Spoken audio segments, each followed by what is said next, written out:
What's up, gang? It's your boy Sensei Lick Glove, the bald head black anime nerd, back at y'all with my review of One Piece manga chapter 972. I am Oden, and I was born to boil.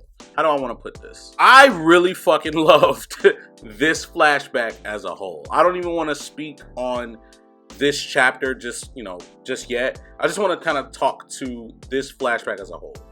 I personally, I've seen in the community that there's like a whole lot of mixed reactions to this chapter in particular and how the flashback has been handled by Oda. I'm here to, on the record, let motherfuckers know I fuck with this flashback heavily. Like, in my opinion, out of all the flashbacks that don't involve characters that are Straw Hats, this is number one for me. I have fucked with this flashback that much. And this chapter, 972, has solidified that for me.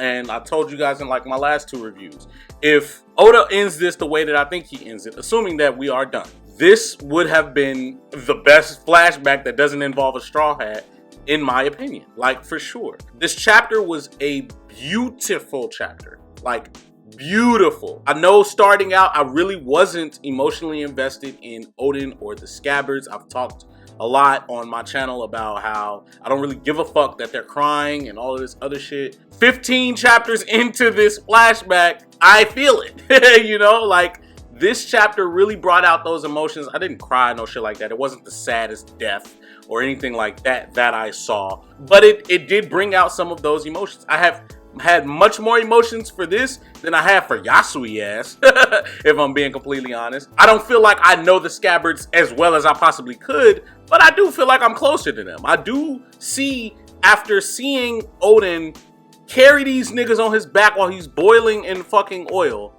understand why they willing to ride for this nigga, because he didn't need to ride for them. He really fucking didn't. And you can really see that in this chapter the whole way through, even while Oden is, kind of giving his last final speech to them, and Denjiro's kind of like trying to talk like, no, we gon' all, and it's like, ain't no change in the man mind. We can see that they kind of wanted to do that for him, but it's like, nah, ain't no change in his mind.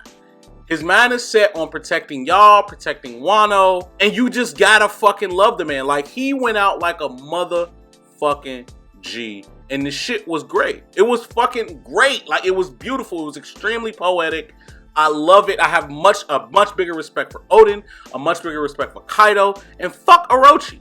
He's like scum of the fucking earth, bro. Like, he is scum that scum don't even like.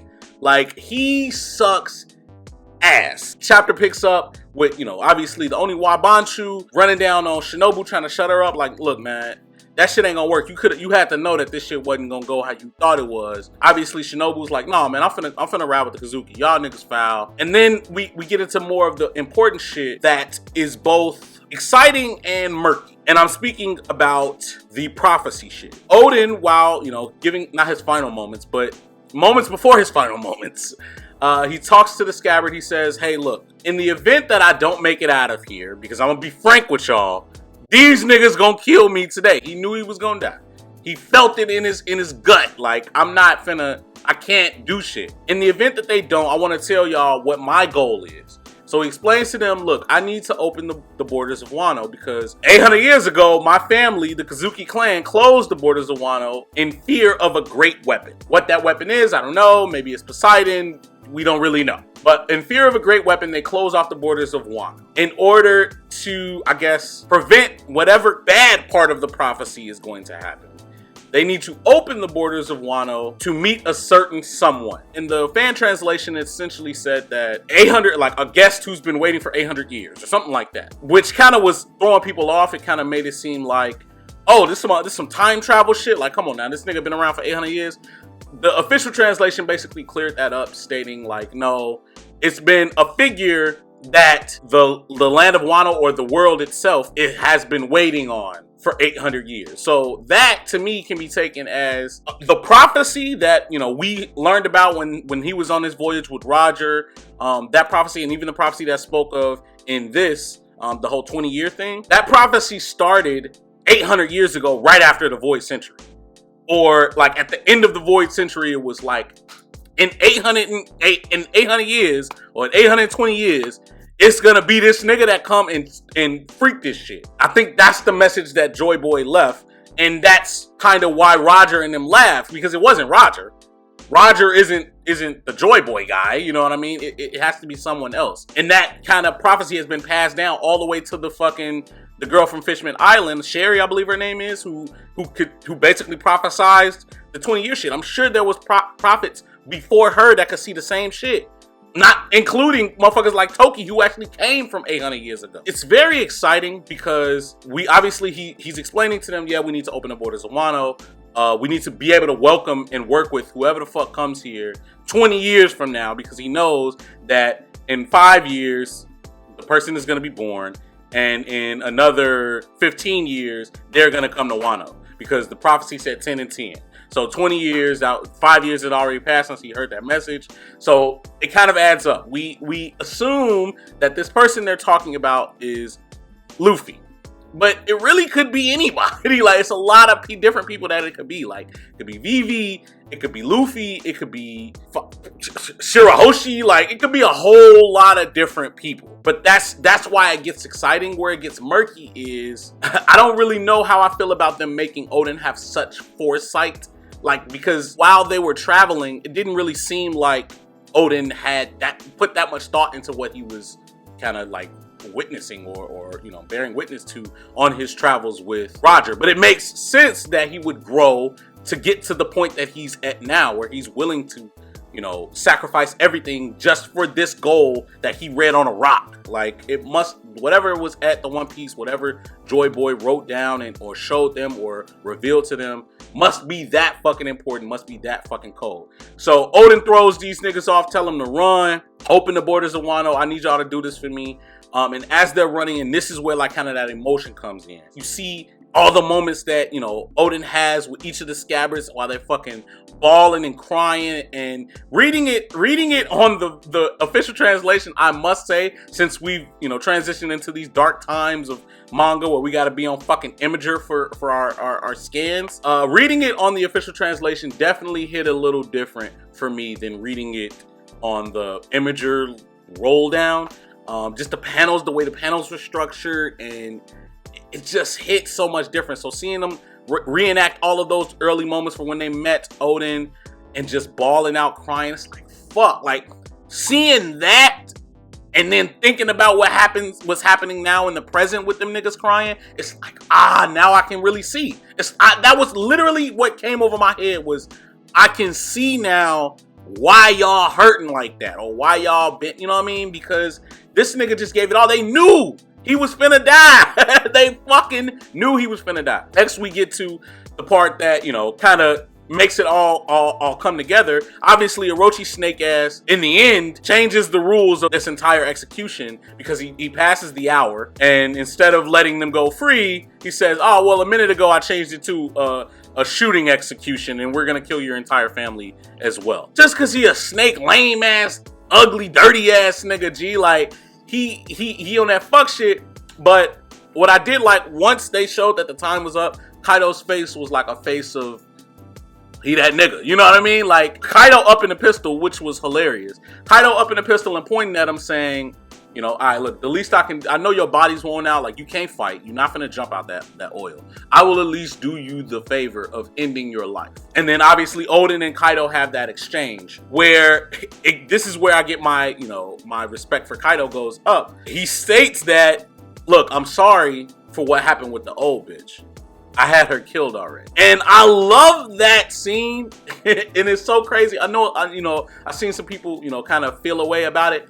I fucking loved it. Like, that's some boss shit. Because in the event, like, the way I look at it, yes, he's a pirate. Yes, he took advantage of what the old bitch did. But considering the fact that she didn't transform back into the old bitch until he was already knocked out, Kaido ass didn't know. For all he know, Kaido's henchman could have distracted. You know what I mean? For all Kaido knew, my henchman he just got distracted by my henchman. Like, why would you do that? We in the middle of a fight. I'm finna smack your ass. Smack. And then he sees it's the old bitch. No, bro, don't do that.